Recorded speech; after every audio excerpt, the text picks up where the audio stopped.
Permitidme que me presente una vez más. Queridos amigos que me acompañan en esta tarde nublada de invierno, aquí en mi querida ciudad de Guadalajara.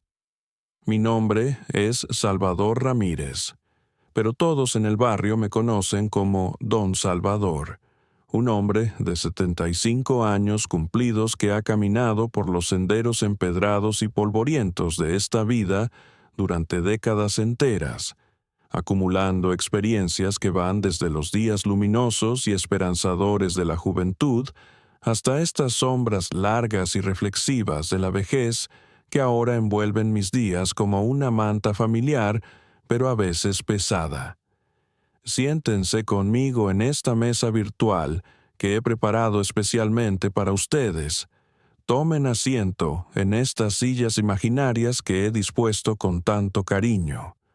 Preparen una taza de café bien caliente, negro como la medianoche más profunda y aromático como los recuerdos más preciados que guardo celosamente en los rincones más íntimos de mi alma cansada, pero definitivamente no vencida. Hoy, mientras el vapor de mi café sube lentamente formando espirales danzantes desde mi taza favorita, esa que tiene una pequeña astilla en el borde que mi difunta esposa Esperanza solía acariciar con sus dedos delicados cuando la vida aún nos sonreía a ambos, y mientras las nubes grises se amontonan amenazantes sobre los techos de mi barrio, que ha sido testigo silencioso de toda mi existencia, les voy a contar una historia que me eriza la piel cada vez que la recuerdo. Una historia que estuvo a punto de destruir no solo mi patrimonio y mi libertad, sino mi propia cordura y dignidad como ser humano.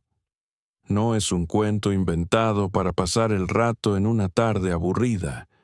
No es una fábula con moraleja fácil de digerir para niños inocentes.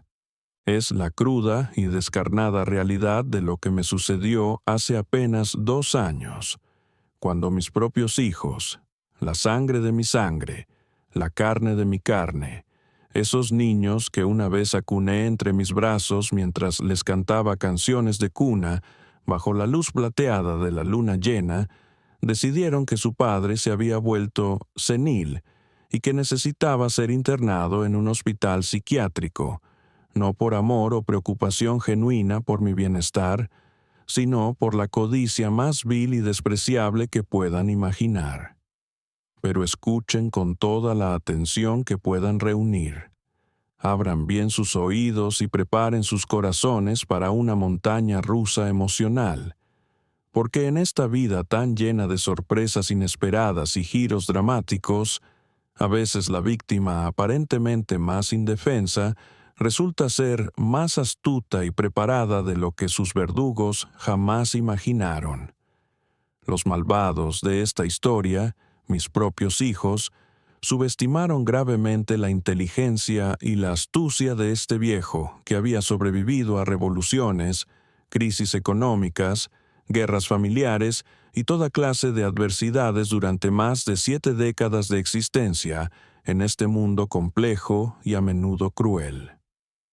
Voy a relatarles todo paso a paso, con la paciencia de un artesano que talla cada detalle de una obra maestra, con la precisión de un relojero que ensambla cada engranaje de un mecanismo delicado, como se cuentan las grandes epopeyas que definen el carácter y marcan el alma para toda la eternidad, para que puedan sentir cada latido acelerado de mi corazón cuando descubrí la traición, cada gota de sudor frío que corrió por mi frente arrugada cuando me di cuenta de la magnitud del peligro, cada momento de angustia cuando pensé que todo estaba perdido, y finalmente, cada segundo de satisfacción dulce y merecida cuando la justicia divina y terrenal se manifestó de la manera más espectacular que puedan imaginar.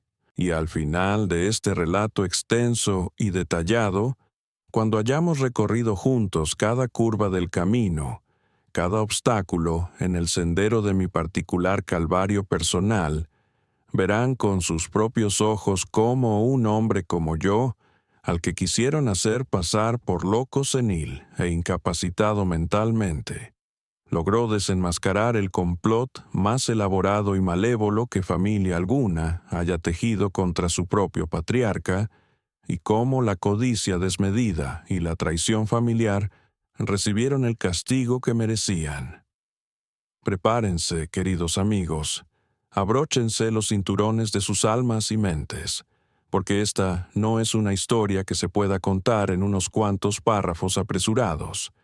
Es un río caudaloso de emociones encontradas, de revelaciones impactantes, de estrategias brillantes y de lecciones de vida que se extienden como los caminos serpenteantes y misteriosos que he recorrido durante todos estos años de búsqueda constante de la verdad y la justicia, en un mundo que a veces parece haber perdido completamente la brújula moral. Todo comenzó aparentemente como cualquier otro día ordinario y predecible en mi rutina de pensionado. Una de esas mañanas que parecen pintadas por un artista que usa siempre la misma paleta de colores pasteles y difusos.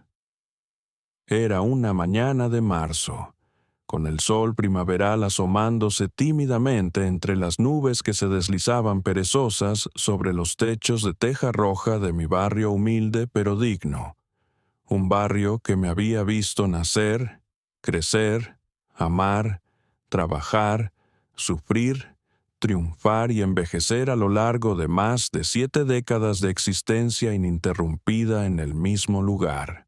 Seguía mi rutina matutina establecida como un ritual sagrado para mantener la cordura y el sentido de propósito.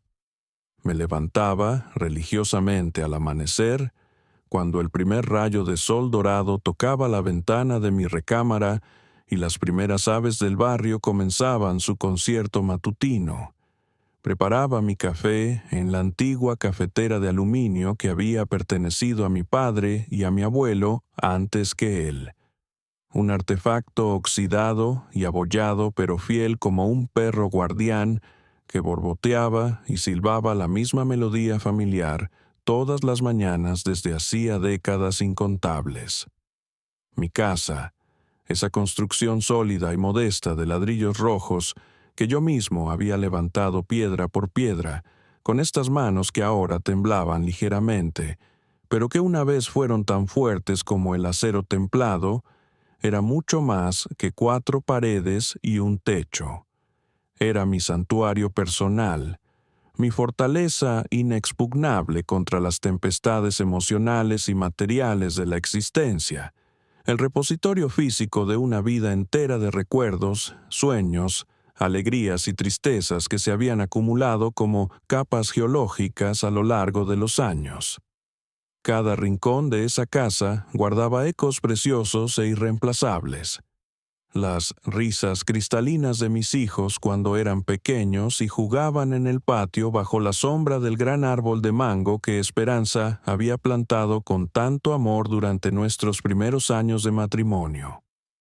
Los llantos nocturnos que me despertaban cuando alguno de ellos estaba enfermo y yo me levantaba a prepararles té de manzanilla y a contarles cuentos para tranquilizarlos. Las cenas dominicales donde toda la familia se reunía alrededor de la mesa grande de madera maciza que había construido con mis propias manos, compartiendo tamales humeantes, pozole aromático y historias de la semana que habían vivido. Cada mueble era un testigo silencioso pero elocuente de décadas de vida familiar intensa. El sillón de cuero gastado, donde había visto crecer a mis hijos mientras leía el periódico todas las tardes. La mesa de centro donde habíamos jugado dominó los viernes por la noche durante años. El aparador donde Esperanza guardaba la vajilla fina que solo sacábamos en ocasiones especiales como cumpleaños, bodas y bautizos. Las fotografías enmarcadas que cubrían las paredes como un museo personal de momentos felices capturados para la eternidad. A mis 75 años bien cumplidos, aunque el tiempo implacable había marcado mi cuerpo con su firma inevitable en forma de arrugas profundas que surcaban mi rostro como ríos secos, canas que plateaban completamente mi cabello antes negro y abundante, y una ligera cojera en la pierna izquierda, resultado de una caída en la fábrica donde trabajé durante 30 años. Aún me las arreglaba para mantener una vida independiente y digna. Todas las mañanas, después de mi primera taza de café sagrada, barría meticulosamente el patio empedrado donde Esperanza había cultivado un jardín que era la envidia de todas las vecinas del barrio. Regaba con cuidado paternal las plantas que ella había sembrado y que yo mantenía vivas como una forma de mantener vivo su recuerdo y su presencia espiritual en mi vida cotidiana. Esperanza, mi compañera de toda la vida, mi confidente y mi mejor amiga, se había marchado definitivamente de este mundo hace 5 años, llevada por un cáncer cruel e implacable que la consumió lentamente como una vela que se derrite gota a gota bajo una corriente de aire incesante. Desde entonces, la casa se había convertido en mi refugio principal contra la soledad que acecha constantemente a los ancianos. Esa soledad que llega sin avisar como un ladrón nocturno y se instala en los espacios vacíos donde antes resonaban voces familiares, risas compartidas y conversaciones íntimas que llenaban de vida cada habitación.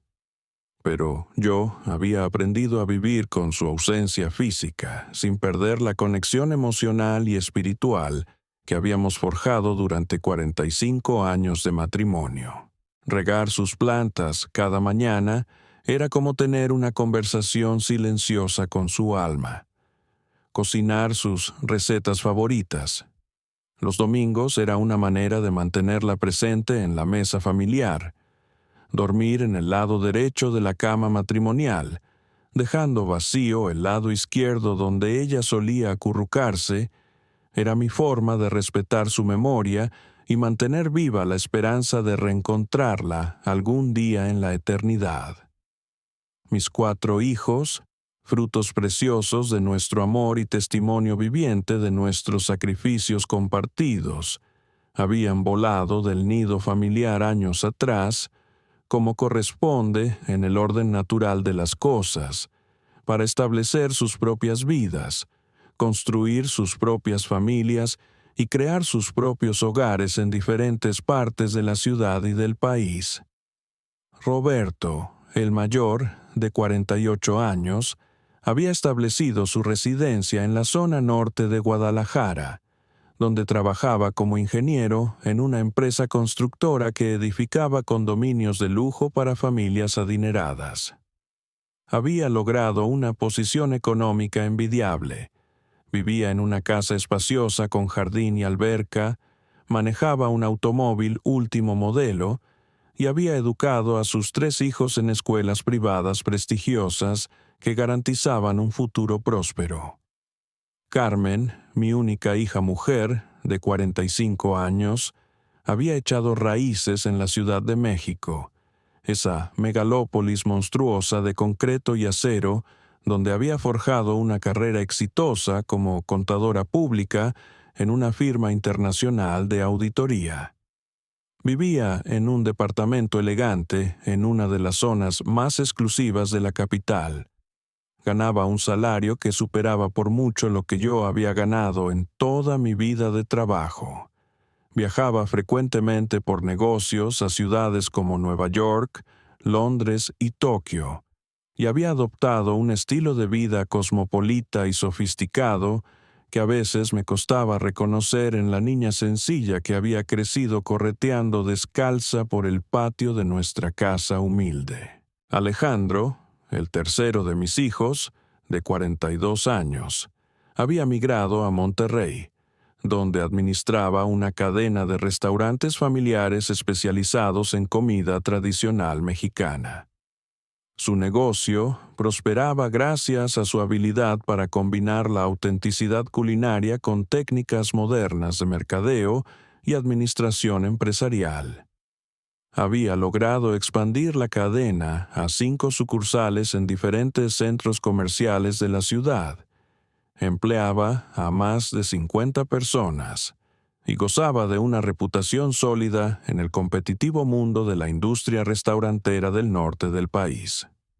Finalmente, Diego, mi hijo menor, de 38 años, había permanecido más cerca de casa, estableciéndose en Zapopan, un municipio próspero y moderno adyacente a Guadalajara, donde dirigía una empresa mediana de importación y exportación de productos electrónicos. Su compañía había crecido constantemente durante los últimos 10 años. Mantenía relaciones comerciales estables con proveedores asiáticos y distribuidores norteamericanos, y le había permitido acumular una riqueza considerable que se reflejaba en su estilo de vida cómodo y sin preocupaciones económicas. Durante los primeros años, después de la muerte de Esperanza, mis hijos habían mostrado una preocupación genuina y constante por mi bienestar físico y emocional. Me visitaban regularmente, alternándose los fines de semana para asegurarse de que nunca pasara demasiado tiempo solo. Me llevaban a almorzar a restaurantes elegantes donde podíamos conversar tranquilamente sobre sus vidas, sus logros profesionales, los progresos escolares de mis nietos y los recuerdos compartidos de tiempos más simples, pero quizás más felices, cuando éramos una familia unida bajo el mismo techo. Traían a mis 8 nietos queridos, niños y niñas de edades que oscilaban entre los 5 y los 17 años, para que pasaran tiempo de calidad con su abuelo, escuchando mis historias sobre los viejos tiempos, aprendiendo juegos tradicionales que yo había aprendido de mi propio abuelo, ayudándome con pequeñas tareas domésticas que me resultaban cada vez más difíciles de realizar solo. Esos encuentros familiares eran oasis de alegría en mi existencia de viudo, momentos de conexión intergeneracional que alimentaban mi alma y me daban razones poderosas para levantarme cada mañana con entusiasmo renovado. Pero gradualmente, casi imperceptiblemente al principio, como una erosión lenta pero constante que desgasta una roca sólida gota a gota durante años, comencé a notar cambios sutiles pero inquietantes en la actitud de mis hijos hacia mí. Las visitas se volvieron menos frecuentes y más cortas.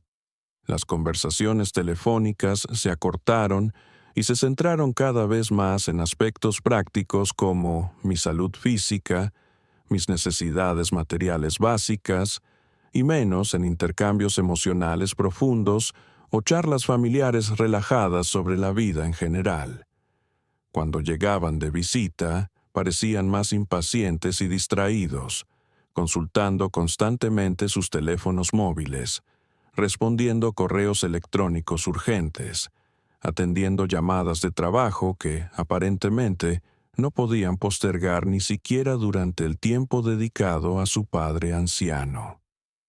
Las conversaciones se volvieron más superficiales y rutinarias, como si estuvieran cumpliendo con una obligación social inevitable, pero no particularmente placentera, en lugar de disfrutar genuinamente del tiempo compartido con su progenitor. Los nietos, influenciados sutilmente por la actitud cambiante de sus padres, también comenzaron a mostrar menos interés en mis historias, que antes escuchaban con ojos brillantes y bocas abiertas de asombro. Ahora preferían sus dispositivos electrónicos, tablets, teléfonos inteligentes, consolas de videojuegos portátiles, que los mantenían hipnotizados y aislados del mundo real que los rodeaba. Cuando intentaba iniciar conversaciones sobre sus estudios, sus amigos, sus pasatiempos, recibía respuestas monosilábicas y miradas impacientes que claramente transmitían el mensaje de que preferían estar en cualquier otro lugar haciendo cualquier otra cosa. Una tarde particularmente reveladora, mientras Roberto revisaba algunos documentos relacionados con el mantenimiento de la casa, facturas de servicios públicos, recibos de reparaciones menores, estados de cuenta bancarios que yo había solicitado para mantener un control ordenado de mis finanzas personales. Lo escuché comentar a Carmen en voz baja, creyendo que yo no podía oírlos desde la cocina donde preparaba café para todos. Papá está gastando mucho dinero en tonterías innecesarias. Mira todas estas facturas. Un plomero para arreglar una llave que gotea, un electricista para cambiar algunos contactos, un jardinero para podar los árboles. Podríamos manejar sus finanzas de manera más eficiente. Carmen respondió con un tono que me heló la sangre. Tienes razón. Además, ¿has notado cómo a veces repite las mismas historias 3 veces en una conversación? ¿Y cómo se confunde con los nombres de los nietos? Creo que está empezando a mostrar signos de deterioro mental. Tal vez deberíamos considerar algún tipo de supervisión más cercana de sus asuntos. Esas palabras se clavaron en mi corazón como puñales envenenados. ¿Deterioro mental? ¿Supervisión de mis asuntos? Yo, que había manejado exitosamente las finanzas familiares durante décadas, que había pagado puntualmente la hipoteca de la casa, que había administrado cuidadosamente mis ahorros para la jubilación, que mantenía registros meticulosos de todos mis gastos e ingresos. Era cierto que ocasionalmente repetía algunas anécdotas favoritas. ¿Qué anciano no lo hace? Y que a veces necesitaba un momento extra para recordar el nombre específico de algún nieto en una familia tan numerosa. Pero esos eran lapsos menores perfectamente normales para una persona de mi edad, no síntomas de demencia senil. Decidí no confrontarlos directamente en ese momento, pero sus palabras quedaron grabadas en mi memoria como una advertencia ominosa de que algo se estaba gestando en las sombras, algún plan o conspiración que no comprendía completamente, pero que intuitivamente percibía como una amenaza seria a mi autonomía y bienestar. Durante las semanas siguientes, agucé mis sentidos y presté atención especial a los comentarios, miradas y actitudes de mis hijos durante sus visitas cada vez más espaciadas. Comencé a notar un patrón preocupante.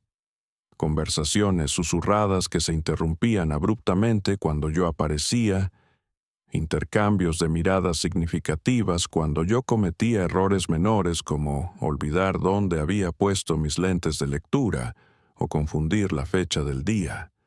Comentarios aparentemente inocentes pero cargados de implicaciones sobre mi capacidad para vivir independientemente. Alejandro, durante una visita dominical, comentó casualmente, mientras observaba que me tomaba más tiempo del usual para encontrar los documentos que me había pedido ver. «Papá, ¿no te parece que esta casa es demasiado grande para una sola persona? El mantenimiento debe ser exhaustivo, y hay tantas responsabilidades, quizás sería más cómodo y seguro considerar opciones más manejables», Diego agregó con una sonrisa que no llegaba a sus ojos. «Papá, hemos estado hablando entre nosotros y estamos preocupados por ti. Vivir solo a tu edad, con todos los riesgos que eso implica. ¿Qué pasaría si te cayeras y nadie se diera cuenta durante horas? ¿O si tuvieras una emergencia médica en medio de la noche? Deberíamos explorar alternativas que te brinden más seguridad y tranquilidad». Estas conversaciones aparentemente solícitas y llenas de preocupación filial genuina comenzaron a repetirse con mayor frecuencia e intensidad. Cada visita incluía referencias sutiles pero persistentes a mi supuesta fragilidad creciente, a los peligros inherentes de la vida independiente para una persona de mi edad, a la conveniencia de contar con supervisión profesional o familiar más cercana para garantizar mi bienestar y seguridad. una tarde de mayo, mientras disfrutaba de mi café vespertino en el portal de la casa, observando el ir y venir tranquilo de la vida del barrio, niños jugando fútbol en la calle empedrada, señoras regresando del mercado con sus canastas llenas de verduras frescas, don Arturo el panadero cerrando su tienda después de un día largo de trabajo honesto. Vi llegar el automóvil negro y elegante de Roberto, seguido inmediatamente por el coche plateado de Carmen, y pocos minutos después, los vehículos de Alejandro y Diego. Era inusual que los cuatro aparecieran simultáneamente sin previo aviso, especialmente en un día de semana, cuando normalmente estaban ocupados con sus responsabilidades laborales y familiares. Mi instinto de supervivencia, afinado por décadas de experiencia en un mundo que a menudo requiere astucia y precaución para navegar exitosamente, me alertó inmediatamente de que algo significativo estaba a punto de suceder. Los cuatro entraron a la casa con expresiones serias y determinadas, como soldados marchando hacia una batalla planificada. Roberto, en su papel autoasignado de hermano mayor y portavoz de la familia, cargaba un maletín de cuero negro que contenía documentos legales que yo aún no podía imaginar. Carmen llevaba una carpeta manila llena de papeles que sostenía contra su pecho como un escudo protector. Alejandro y Diego flanqueaban al grupo como guardaespaldas silenciosos pero amenazantes. «Papá», comenzó Roberto con un tono solemne que intentaba sonar compasivo, pero que a mis oídos experimentados sonaba calculado y ensayado. «Tenemos que hablar contigo sobre algo muy importante que no puede seguir postergándose. Hemos estado consultando con especialistas médicos y asesores legales, y todos coinciden en que tu situación actual presenta riesgos inaceptables para tu propia seguridad y bienestar». Carmen intervino, desplegando algunos documentos de su carpeta con gestos dramáticos que parecían coreografiados. «Papá, hemos recopilado evidencia documentada de tu deterioro cognitivo progresivo. El doctor Mendoza, un psiquiatra prestigioso que consultamos, ha revisado nuestras observaciones detalladas de tu comportamiento reciente y ha concluido que necesitas evaluación y tratamiento psiquiátrico especializado inmediato». Mi sangre se congeló en las venas. «Doctor Mendoza, evidencia documentada, evaluación psiquiátrica». Estas palabras resonaron en mi mente como campanas funerarias anunciando mi perdición. Nunca había consultado a ningún doctor Mendoza. Nunca había autorizado ninguna evaluación de mi salud mental. Nunca había dado consentimiento para que mis propios hijos recopilaran evidencia de un supuesto deterioro cognitivo que yo sabía perfectamente que no existía.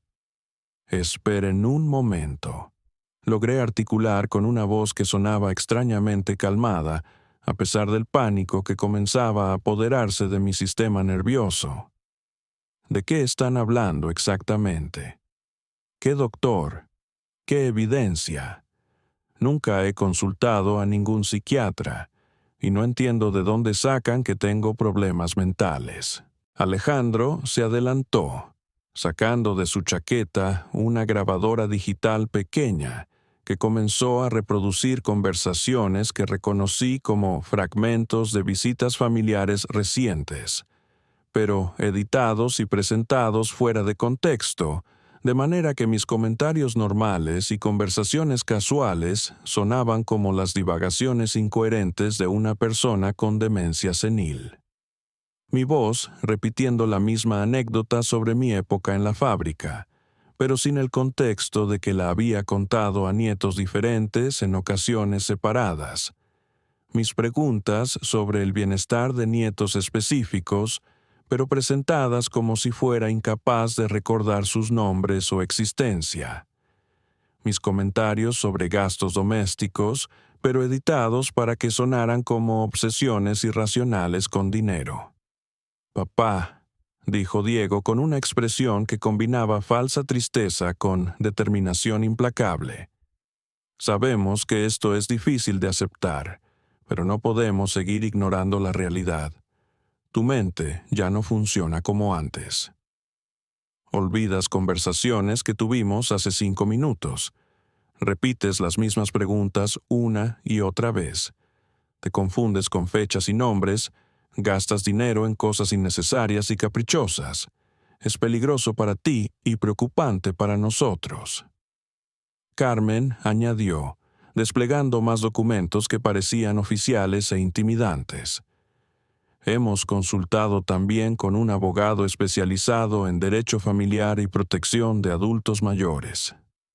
Nos ha explicado que tenemos la responsabilidad legal y moral de protegerte de ti mismo cuando ya no tienes la capacidad mental para tomar decisiones racionales sobre tu bienestar, tu seguridad y tus finanzas».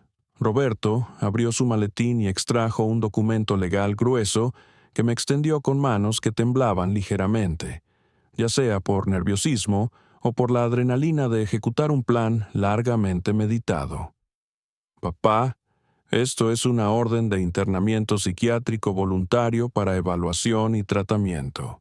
El doctor Mendoza ha aceptado tu caso basándose en nuestros reportes detallados de tu comportamiento errático y tu deterioro cognitivo evidente. La Clínica Santa Esperanza es una institución prestigiosa especializada en el cuidado de pacientes geriátricos con demencia y otros trastornos mentales relacionados con el envejecimiento». Mis manos temblaron mientras tomaba el documento y leía las primeras líneas, que describían a Salvador Ramírez como un paciente de 75 años, con síntomas progresivos de demencia senil, desorientación temporal y espacial, comportamiento errático, pérdida de memoria reciente y incapacidad creciente para manejar sus asuntos financieros y personales de manera responsable y segura. La descripción continuaba detallando supuestos episodios de confusión, agresividad inexplicable, paranoia sobre las intenciones de miembros de su familia y riesgos evidentes de autonegligencia que requerían intervención médica profesional inmediata.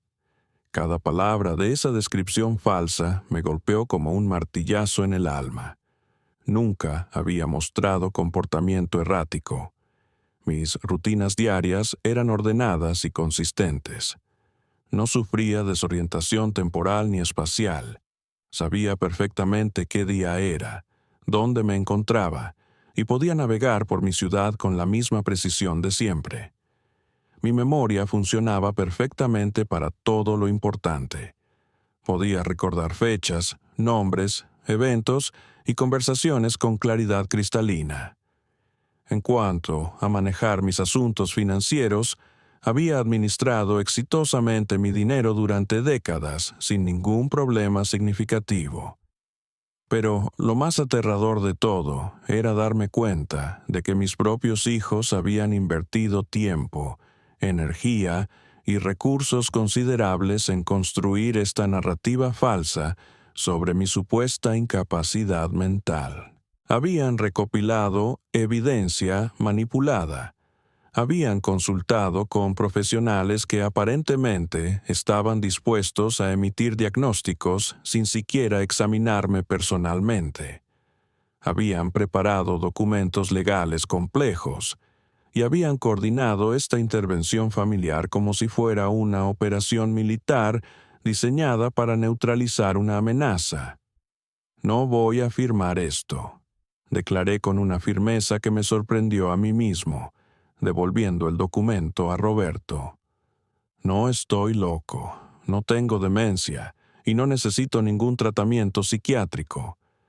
No sé qué juego están jugando ustedes, pero no voy a participar en él». La máscara de preocupación filial se deslizó momentáneamente de sus rostros, revelando expresiones de frustración y cálculo frío.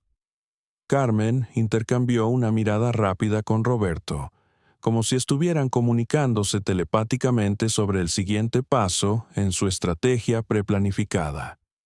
«Papá», dijo Carmen con un tono que ya no intentaba sonar cariñoso. «Si no cooperas voluntariamente, tendremos que proceder con una orden de internamiento involuntario. El doctor Mendoza y el juez familiar que consultamos nos han asegurado que tenemos bases suficientes para obtener una orden judicial que te obligue a someterte a evaluación psiquiátrica, quieras o no. Será menos traumático y más digno si accedes voluntariamente». Alejandro añadió con una sonrisa que era más una mueca amenazante. «Papá, piénsalo racionalmente.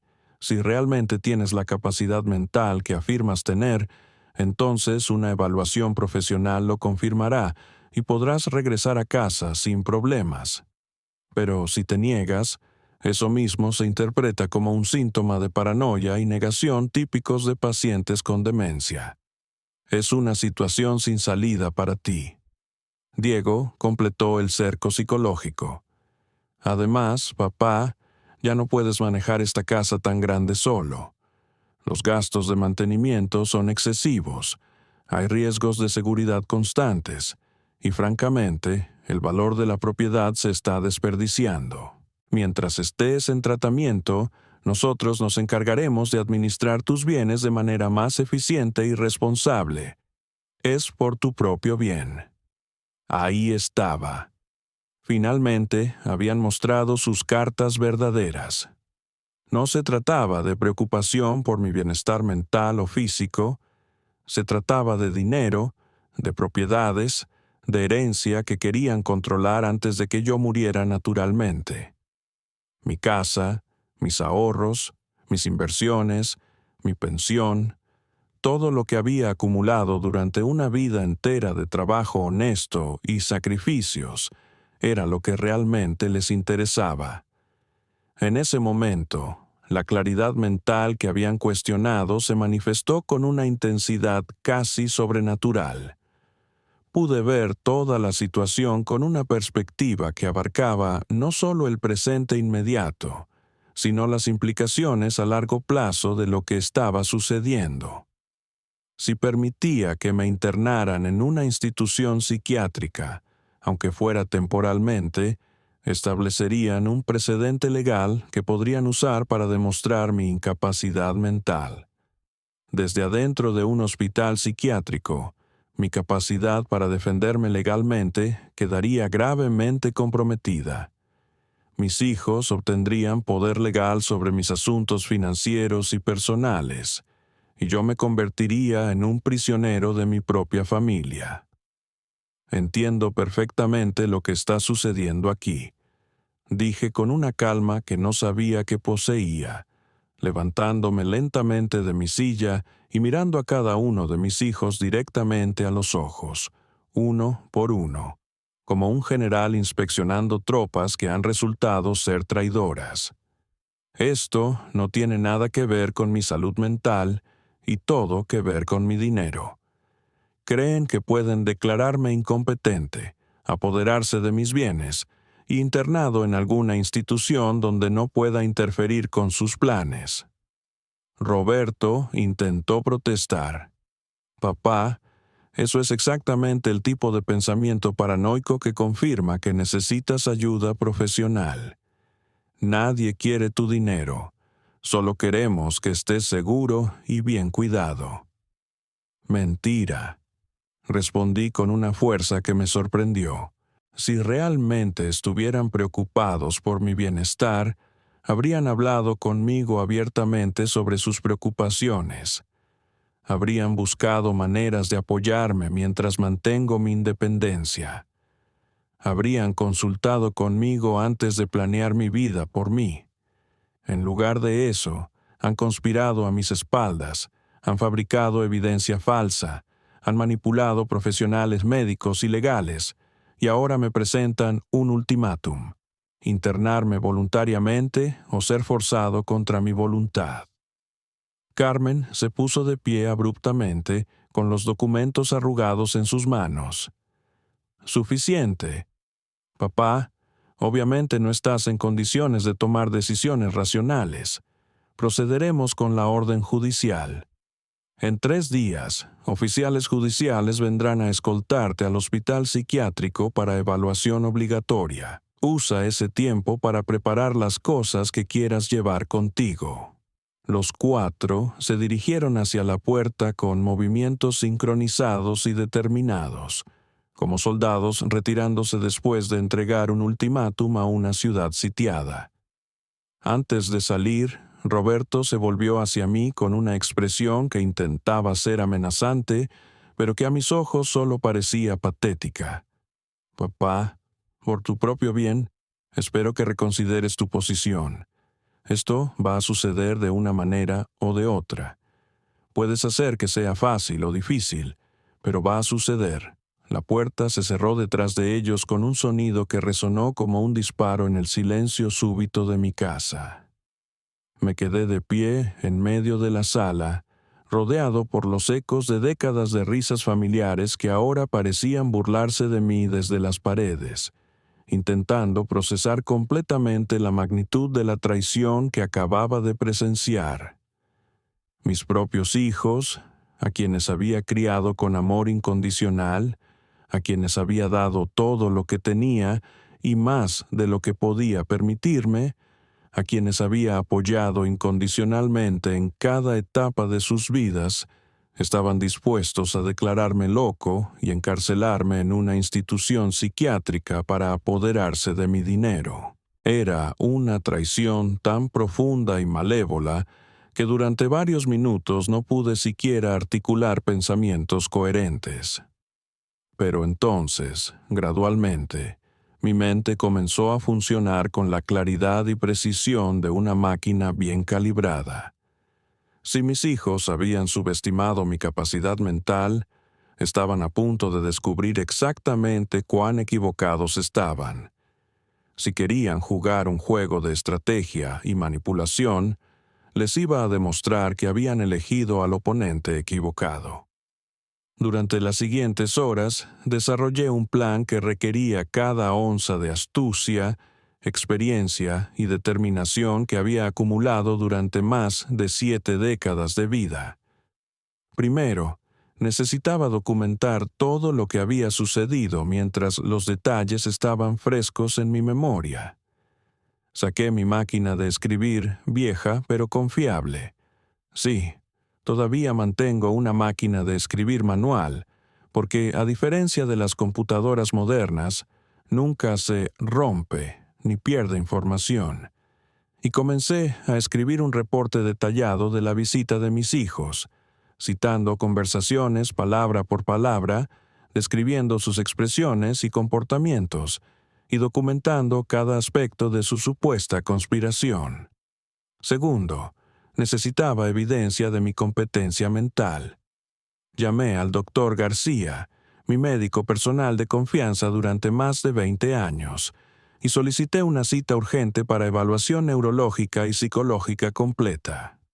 Doctor, le expliqué, mis hijos están tratando de internarme en un hospital psiquiátrico alegando demencia senil.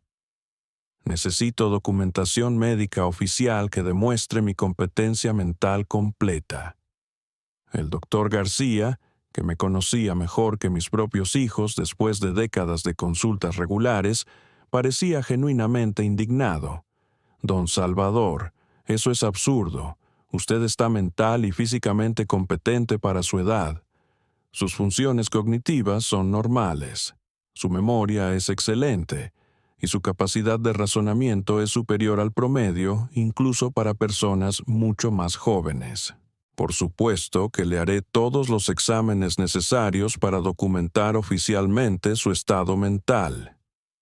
Tercero, necesitaba protección legal. Busqué en mi libreta de direcciones el número telefónico del licenciado Morales, un abogado especialista en derecho familiar que había representado a un vecino en un caso similar hace algunos años. Licenciado, le expliqué la situación. Mis hijos quieren declararme incompetente mentalmente para apoderarse de mis bienes. Necesito representación legal inmediata para defenderme contra esta conspiración familiar. El licenciado Morales, después de escuchar mi relato detallado, confirmó mis peores temores. Don Salvador, lo que me describe es más común de lo que la gente imagina. Familias que utilizan el sistema legal y médico para despojar a ancianos de sus bienes mediante declaraciones falsas de incompetencia mental. Es un tipo de abuso familiar particularmente cruel, porque utiliza las instituciones que deberían proteger a los ancianos para victimizarlos. Pero tiene razón en buscar ayuda legal inmediatamente. Una vez que lo internen, será mucho más difícil defenderse.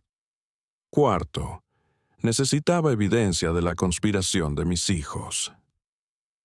Durante los siguientes 2 días, instalé discretamente grabadoras de audio en varios lugares de mi casa, donde era probable que tuvieran conversaciones reveladoras si regresaban. También comencé a llamar a vecinos, amigos y conocidos para informarles sobre la situación y pedirles que actuaran como testigos de mi competencia mental y comportamiento normal. El segundo día, después de la confrontación con mis hijos, recibí una llamada telefónica de Carmen que confirmó mis sospechas más terribles. Papá, espero que hayas tenido tiempo de reconsiderar tu actitud irracional de anteayer. El doctor Mendoza ha programado tu evaluación para mañana por la mañana. Los oficiales judiciales estarán en tu casa a las 9 en punto para escoltarte al hospital. Por favor, ten preparada una maleta con ropa y artículos personales para una estancia de al menos 2 semanas. Carmen, respondí con una calma que me sorprendió. ¿Puedo hacerte una pregunta directa? ¿Realmente crees que estoy loco? ¿O esto es solo una estrategia para apoderarse de mi dinero y mis propiedades? Hubo una pausa larga antes de que respondiera, y cuando lo hizo, su voz tenía un tono frío y calculador que nunca antes había escuchado de mi propia hija. Papá, francamente, ya no importa lo que yo crea o no crea. Los procedimientos legales están en marcha. Los profesionales médicos han emitido sus recomendaciones, y la familia ha tomado la decisión que consideramos mejor para todos los involucrados. Tu cooperación hará que el proceso sea menos traumático, pero tu resistencia no lo detendrá. Esa noche casi no dormí, no por miedo, sino por la adrenalina de preparar mi contraataque. Sabía que la mañana siguiente sería crucial, posiblemente el momento más importante de toda mi vida. Si mis hijos lograban internarme exitosamente, mi vida tal como la conocía terminaría efectivamente. Pero si lograba frustrar sus planes, no solo preservaría mi libertad, sino que también los expondría públicamente como los conspiradores codiciosos que realmente eran. A las 8 de la mañana del día designado para mi supuesto internamiento, mi casa estaba llena de personas que había convocado estratégicamente. El doctor García con equipos portátiles para realizar exámenes neurológicos in situ, el licenciado Morales con documentos legales que había preparado durante la noche, un psicólogo independiente que había solicitado para realizar evaluación cognitiva inmediata, 2 periodistas de un periódico local especializado en casos de abuso familiar, un notario público para certificar documentos, y 6 vecinos que habían aceptado actuar como testigos de mi competencia mental y comportamiento normal. Además, había contactado discretamente a un investigador privado especializado en casos de fraude familiar, quien había pasado los últimos 2 días recopilando información sobre mis hijos que me sorprendió profundamente. Roberto tenía deudas de juego que ascendían a más de 200,000 pesos. Carmen había hecho inversiones financieras desastrosas que habían acabado con la mayor parte de sus ahorros. Alejandro había expandido demasiado rápido su cadena de restaurantes y enfrentaba serios problemas de flujo de efectivo. Diego había perdido varios contratos importantes y su empresa estaba al borde de la bancarrota. Todos necesitaban dinero desesperadamente, y mi herencia representaba la solución perfecta a sus problemas financieros. Pero en lugar de pedirme ayuda directamente, o de esperar pacientemente hasta mi muerte natural, habían decidido tomar control de mis bienes mediante este elaborado esquema de falsa incompetencia mental. A las 9 en punto, exactamente, llegaron simultáneamente varios vehículos. El automóvil del oficial judicial encargado del internamiento, los coches de mis 4 hijos y una ambulancia del hospital psiquiátrico con personal médico para transportar al supuesto paciente mentalmente incompetente. La expresión en las caras de mis hijos cuando vieron mi casa llena de profesionales, periodistas y testigos fue una mezcla de shock, pánico y furia que me proporcionó una satisfacción inmensa. Habían llegado esperando encontrar a un anciano indefenso y confundido, esperando resignadamente su destino, y en su lugar encontraron una operación legal y mediática completamente organizada. El doctor García se presentó inmediatamente al oficial judicial. Soy el médico personal de don Salvador Ramírez desde hace más de 20 años. He realizado esta mañana una evaluación neurológica y psicológica completa, y puedo certificar profesionalmente que el señor Ramírez está completamente competente mental y físicamente. No presenta ningún síntoma de demencia, deterioro cognitivo o cualquier otra condición que justifique internamiento psiquiátrico involuntario. El psicólogo independiente añadió: he administrado una batería completa de pruebas cognitivas estandarizadas al señor Ramírez esta mañana. Sus resultados están dentro del rango normal superior para su edad, con memoria excelente, capacidad de razonamiento intacta y orientación temporal y espacial perfecta. No existe justificación médica para cuestionar su competencia mental. El licenciado Morales se dirigió al oficial judicial con autoridad legal. Representando al señor Salvador Ramírez, presento formal objeción a esta orden de internamiento basada en evidencia médica fraudulenta y testimonios familiares fabricados para propósitos de explotación financiera. Tenemos documentación completa que demuestra que esta supuesta preocupación por la salud mental del señor Ramírez es en realidad una conspiración familiar para apropiarse de sus bienes mediante declaración falsa de incompetencia. Uno de los periodistas comenzó a tomar fotografías y hacer preguntas a mis hijos. ¿Pueden explicar por qué intentan internar a su padre cuando múltiples profesionales médicos certifican su competencia mental? Es cierto que todos ustedes enfrentan serios problemas financieros que se resolverían con acceso a la herencia paterna. Roberto, Carmen, Alejandro y Diego parecían estatuas de sal, paralizados por la realización de que su plan secreto había sido no solo descubierto, sino expuesto públicamente de la manera más humillante posible. El oficial judicial, después de revisar la documentación médica y legal que se le presentó, declaró: basándome en la evidencia médica independiente de competencia mental del señor Ramírez y las objeciones legales formales presentadas por su representante, suspendo indefinidamente esta orden de internamiento hasta que un tribunal superior pueda revisar el caso completo. Pero mi contraataque no había terminado. Durante los siguientes días, trabajé con el licenciado Morales para presentar demandas criminales contra mis 4 hijos por conspiración, intento de fraude, falsificación de documentos médicos y abuso de anciano.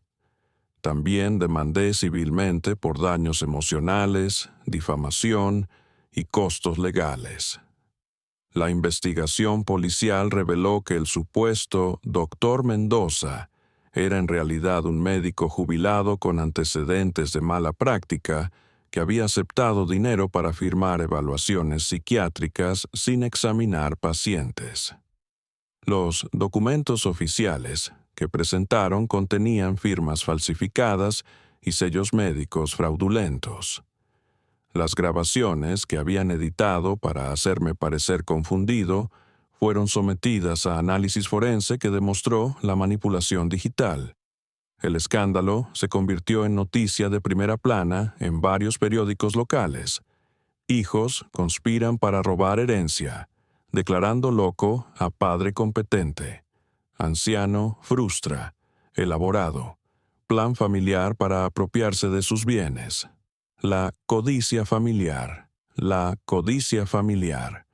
Cuando los hijos se convierten en enemigos, era apenas el comienzo de la cobertura mediática que transformaría mi caso personal en un ejemplo nacional de abuso familiar y codicia desmedida. El juicio que siguió se convirtió en un espectáculo público que atrajo la atención de todo el país. Mis 4 hijos, que una vez habían sido respetados profesionales en sus comunidades, ahora enfrentaban cargos criminales serios que amenazaban no solo sus libertades, sino también sus reputaciones y carreras establecidas con tanto esfuerzo durante décadas. Durante el proceso legal, surgieron detalles aún más perturbadores sobre la profundidad de su conspiración. El investigador privado que había contratado descubrió que habían estado planeando este esquema durante más de un año, manteniendo reuniones secretas en restaurantes discretos donde discutían estrategias para manejar el problema del papá. Habían consultado con múltiples abogados hasta encontrar uno dispuesto a ayudarles con los aspectos legales más cuestionables de su plan. Habían investigado diferentes instituciones psiquiátricas, buscando específicamente aquellas con reputaciones menos estrictas sobre procedimientos de admisión. Pero lo más doloroso de todo fue descubrir que habían estado grabando secretamente nuestras conversaciones familiares durante meses, editando cuidadosamente fragmentos para crear la evidencia de mi supuesta demencia senil. Grabaciones que habían hecho durante cenas dominicales, durante visitas aparentemente cariñosas, durante conversaciones telefónicas donde yo creía estar hablando con hijos que me amaban, habían sido manipuladas para fabricar un retrato completamente falso de un anciano confundido y mentalmente incompetente.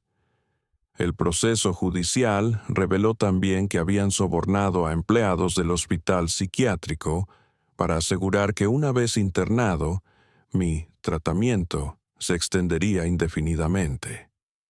El plan era mantenerme sedado y confundido con medicamentos innecesarios mientras ellos liquidaban mis propiedades y transferían mis cuentas bancarias a sus nombres.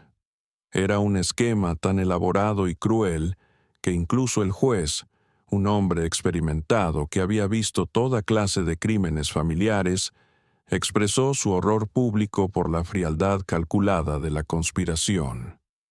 Carmen, durante su testimonio, intentó defenderse alegando que realmente habían creído que yo estaba perdiendo capacidades mentales y que solo querían protegerme.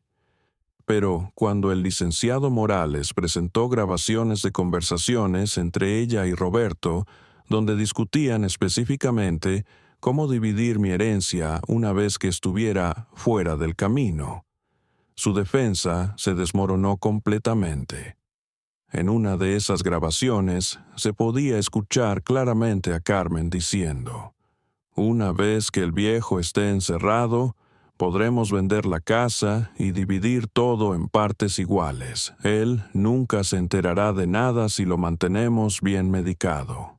Roberto trató de minimizar su participación, alegando que había sido influenciado por sus hermanos y que solo había seguido el consejo de profesionales médicos. Pero la evidencia mostró que él había sido el arquitecto principal del plan, utilizando sus conexiones en la industria de la construcción para obtener valuaciones infladas de mi propiedad que justificarían la urgencia de proteger mis bienes de mi supuesta mala administración senil. Alejandro y Diego adoptaron estrategias similares, cada uno tratando de culpar a los otros mientras minimizaba su propia culpabilidad. Pero las evidencias eran abrumadoras. Correos electrónicos entre ellos discutiendo detalles del plan, transferencias bancarias para pagar sobornos, recibos de pagos a profesionales corruptos y docenas de conversaciones grabadas donde revelaban sus verdaderas motivaciones. El momento más dramático del juicio llegó cuando tuve la oportunidad de testificar sobre el impacto emocional de su traición.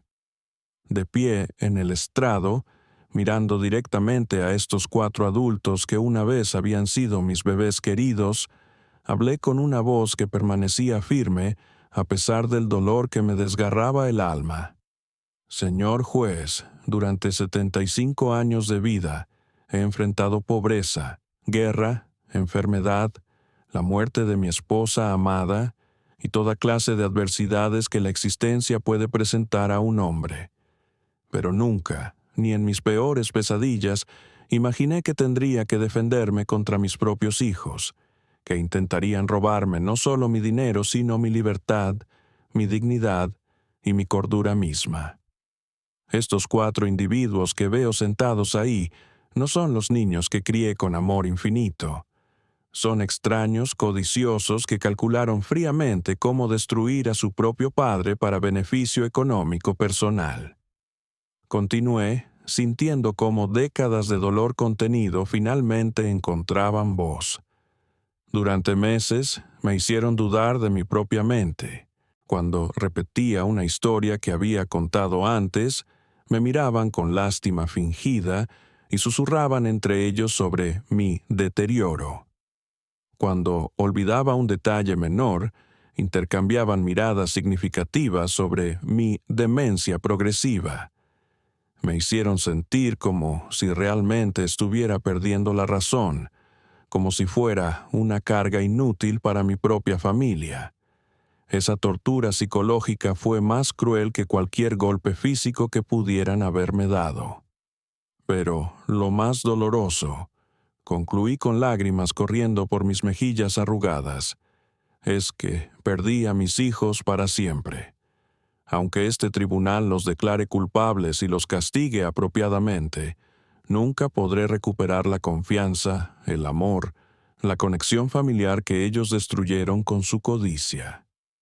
Prefiero vivir solo el resto de mis días que pretender que estos extraños son mi familia.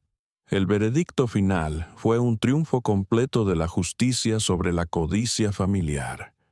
Los 4 fueron declarados culpables de todos los cargos: conspiración criminal, intento de fraude, falsificación de documentos, soborno de funcionarios públicos y abuso de anciano.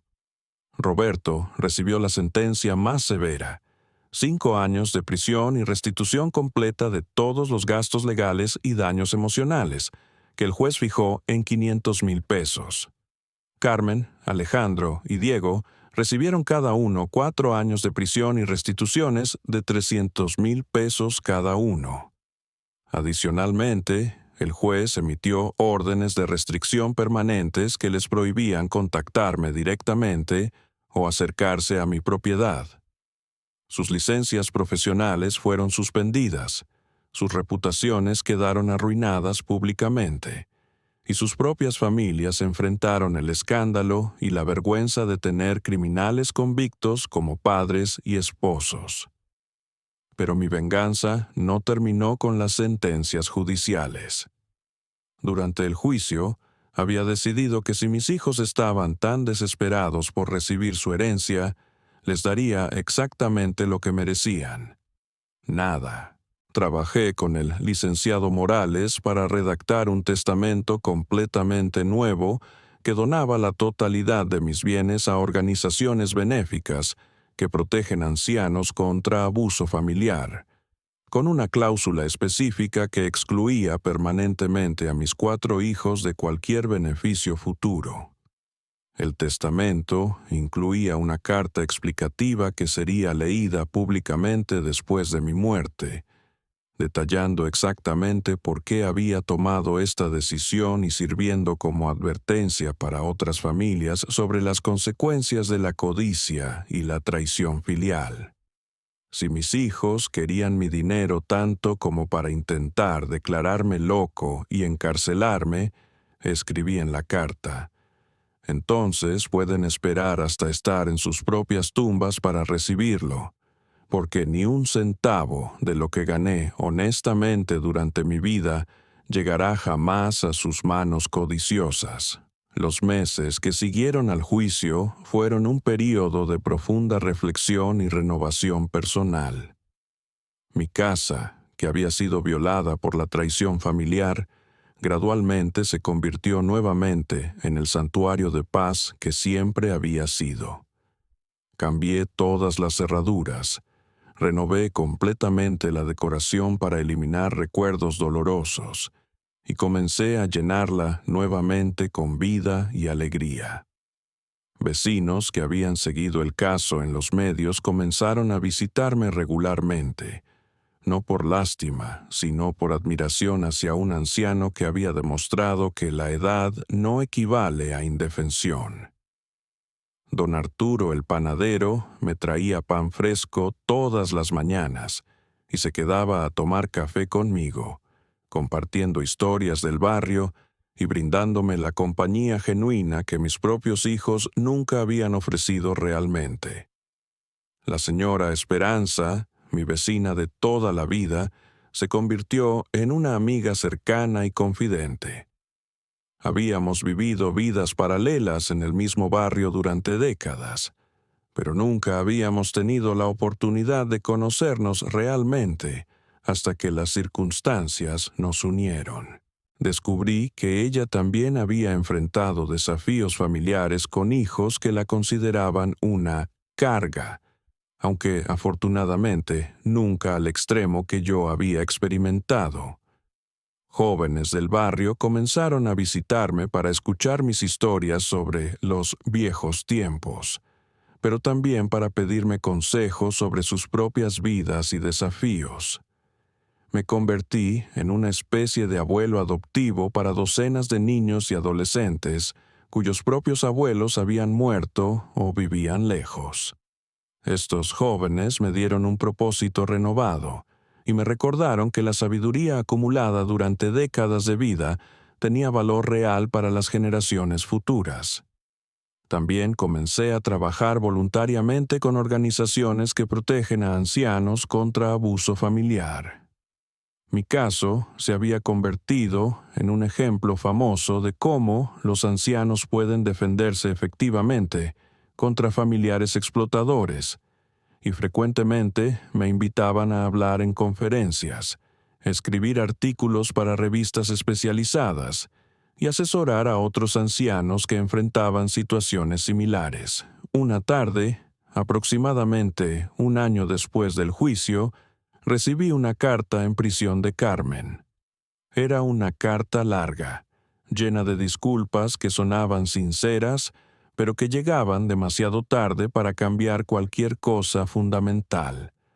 Escribía sobre cómo la prisión le había dado tiempo para reflexionar sobre sus acciones, sobre cómo se arrepentía profundamente de haber traicionado mi confianza y amor, sobre cómo esperaba que algún día pudiera encontrar en su corazón la capacidad de perdonarla. «Papá», escribía, «sé que no merezco tu perdón después de lo que intentamos hacerte. Sé que nuestras acciones fueron imperdonables y que el daño que causamos a nuestra relación probablemente sea irreparable. Pero quiero que sepas que cada día en esta prisión me despierto pensando en el hombre bueno y generoso que siempre fuiste con nosotros y en cómo pagamos tu amor con la traición más cruel. No te escribo esperando que cambies de opinión sobre nosotros, sino simplemente para que sepas que finalmente entiendo la magnitud de lo que perdimos cuando decidimos elegir el dinero sobre la familia. Leí la carta completa varias veces, sintiendo una mezcla compleja de emociones.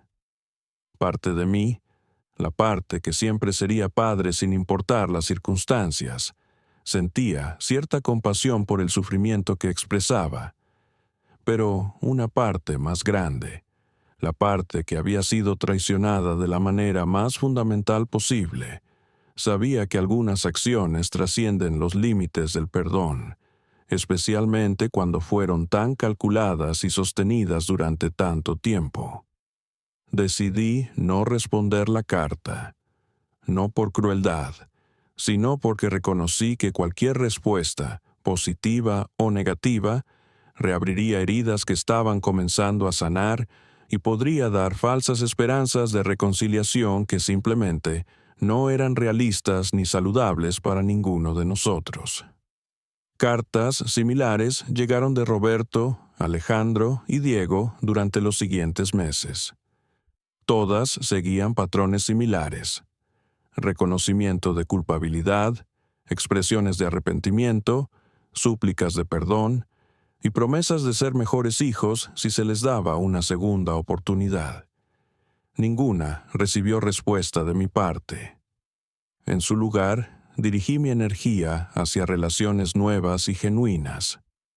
Comencé a asistir regularmente a un grupo de café semanal para ancianos en el centro comunitario del barrio, donde me conecté con otros hombres de mi edad que compartían experiencias similares de envejecimiento, pérdida de esposas y desafíos familiares. Estos hombres se convirtieron en hermanos adoptivos, ofreciendo el tipo de apoyo emocional y compañerismo que mis hijos biológicos nunca habían proporcionado realmente. También desarrollé una amistad especial con el Padre Miguel, el sacerdote de la iglesia local, quien había seguido mi caso y se había impresionado por mi fortaleza y determinación durante la crisis.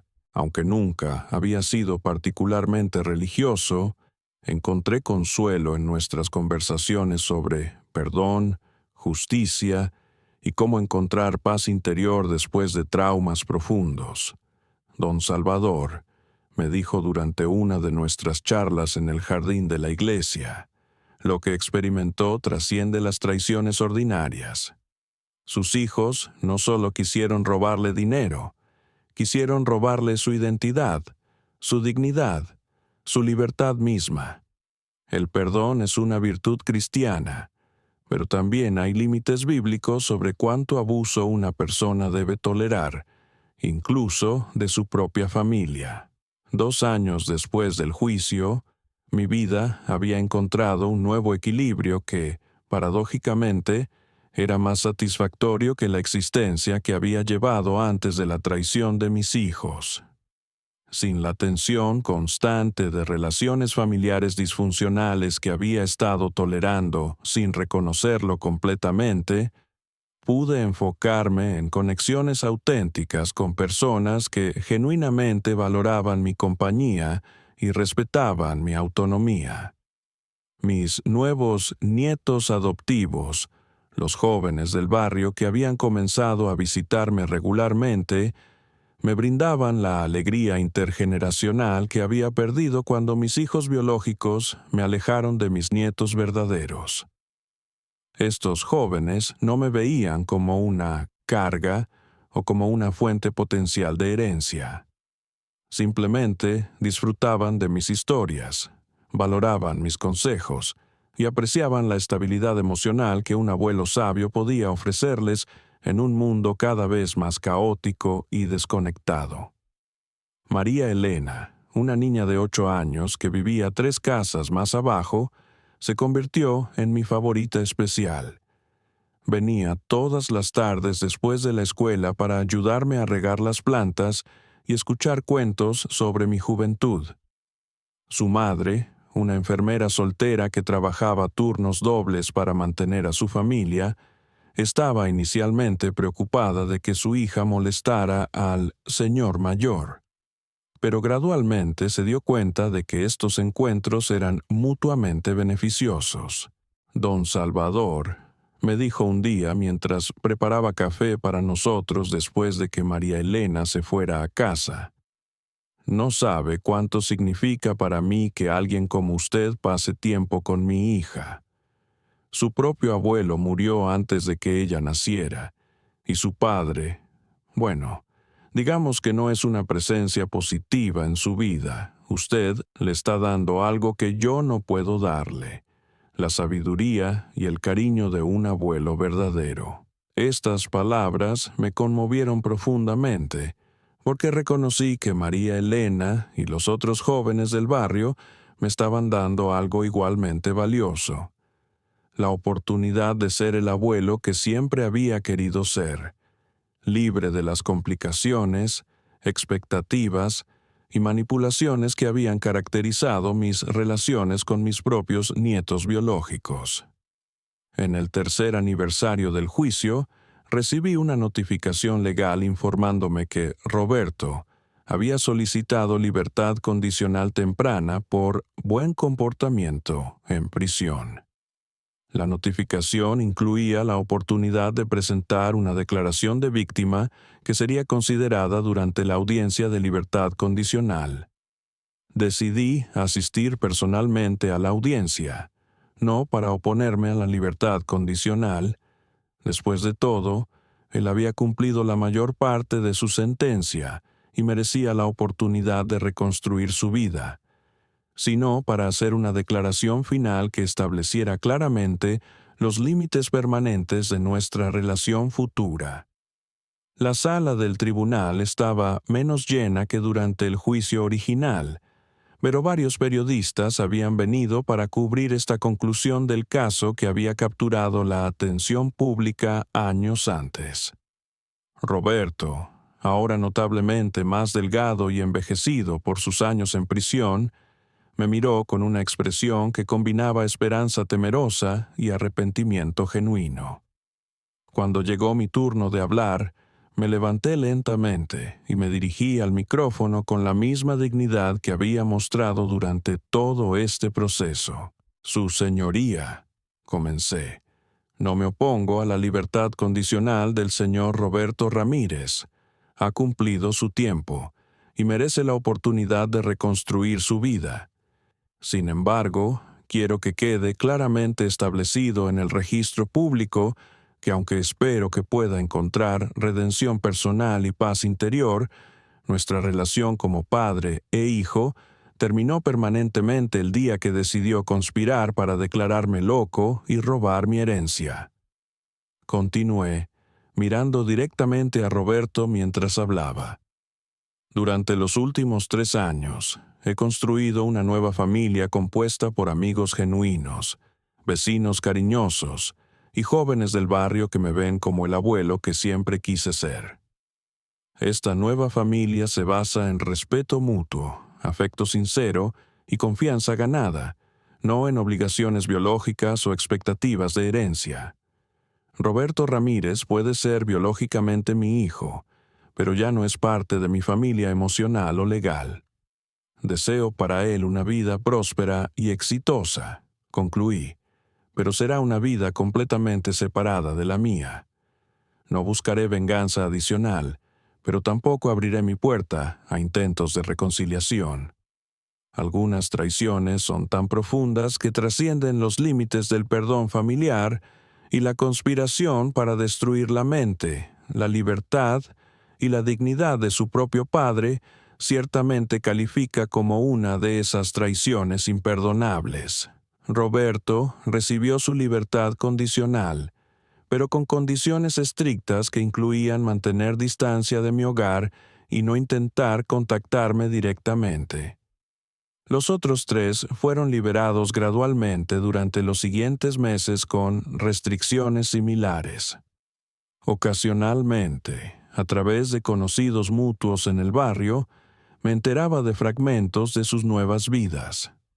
Roberto había encontrado trabajo como supervisor de construcción en una empresa pequeña, ganando una fracción de lo que había ganado antes de su caída en desgracia, pero aparentemente comprometido a reconstruir su reputación profesional lentamente. Carmen había regresado a trabajar como contadora, aunque no en la firma prestigiosa donde había desarrollado su carrera antes del escándalo. Alejandro había perdido sus restaurantes durante su encarcelamiento, pero trabajaba como gerente en un restaurante propiedad de alguien más. Diego había cerrado su empresa de importación, exportación y trabajaba como empleado de ventas en una compañía de electrónicos. Todos habían experimentado divorcios o separaciones durante o después de sus encarcelamientos. Sus propios hijos, mis nietos biológicos, habían sido profundamente afectados por el escándalo público y la ausencia de sus padres durante los años de prisión. Algunos habían sido enviados a vivir con parientes lejanos, otros habían crecido con las tensiones de tener padres criminales convictos. Esta información me causaba una tristeza compleja. Por un lado, no sentía satisfacción por el sufrimiento de niños inocentes que habían pagado el precio de las decisiones criminales de sus padres. Por otro lado, reconocía que las consecuencias naturales de acciones malévolas eventualmente se extienden más allá de los perpetradores originales, afectando círculos cada vez más amplios de familia y comunidad. En mi 5º año de vida post-traición, a los 80 años de edad, finalmente había alcanzado una paz interior que no había experimentado en décadas. Mi salud física se había mantenido relativamente estable. Mi mente permanecía aguda y clara, y mi vida social era más rica y satisfactoria de lo que había sido incluso antes del drama familiar. La casa que mis hijos habían querido vender para dividir las ganancias se había convertido en un centro no oficial de actividad comunitaria. Jóvenes venían regularmente para tareas después de la escuela, vecinos mayores se reunían para partidas de dominó los viernes por la noche, mujeres del barrio usaban mi cocina espaciosa para preparar comidas comunales para celebraciones locales, y mi jardín florecía con plantas que docenas de personas habían contribuido a lo largo de los años. Una tarde de domingo, mientras disfrutaba de mi café vespertino en el portal y observaba a niños del barrio jugar fútbol en la calle, reflexioné sobre el extraño camino que había llevado mi vida desde aquella confrontación horrible 5 años atrás. La traición de mis hijos, aunque devastadora en el momento, había resultado ser una bendición disfrazada que me había liberado de relaciones familiares tóxicas que habían estado drenando mi energía y alegría durante años sin que yo me diera cuenta completamente. Al perder a mis hijos biológicos, había ganado una familia elegida compuesta por personas que genuinamente valoraban mi presencia en sus vidas. Al defender mi dignidad y autonomía contra sus ataques, había redescubierto una fortaleza interior que había olvidado que poseía. Al negarse a ser victimizado por personas que debían haberme protegido, había encontrado un propósito renovado como defensor de otros ancianos vulnerables. Saqué una hoja de papel y comencé a escribir una carta, no a mis hijos estrangados, sino a otros ancianos que podrían estar enfrentando situaciones similares. Queridos amigos de la tercera edad, si alguna vez sienten que se están convirtiendo en cargas para sus familias, si notan que sus hijos o nietos los tratan con impaciencia creciente, o los ven principalmente como fuentes de herencia futura, les escribo para decirles que no están solos y que no son impotentes. La edad puede traer limitaciones físicas, pero no tiene que traer vulnerabilidad emocional o legal si estamos dispuestos a defendernos. Documentar todo, buscar ayuda profesional cuando sea necesario y no tener miedo de confrontar a familiares que nos maltratan no son actos de paranoia o ingratitud. Son actos de autopreservación legítima y dignidad personal. Merecemos respeto, cuidado genuino y autonomía en nuestros años dorados, no manipulación, explotación o condescendencia disfrazada como preocupación. Si mis hijos hubieran logrado declararme incompetente e internarme en una institución psiquiátrica, habría perdido no solo mi libertad y mis bienes, sino también mi identidad y dignidad como ser humano. Al luchar contra su conspiración, no solo preservé estos elementos esenciales de mi existencia, sino que también encontré una fortaleza y un propósito que no sabía que aún poseía en esta etapa de mi vida. La familia biológica es un accidente del nacimiento, pero la familia verdadera se construye a través de años de respeto mutuo, cuidado genuino y amor incondicional.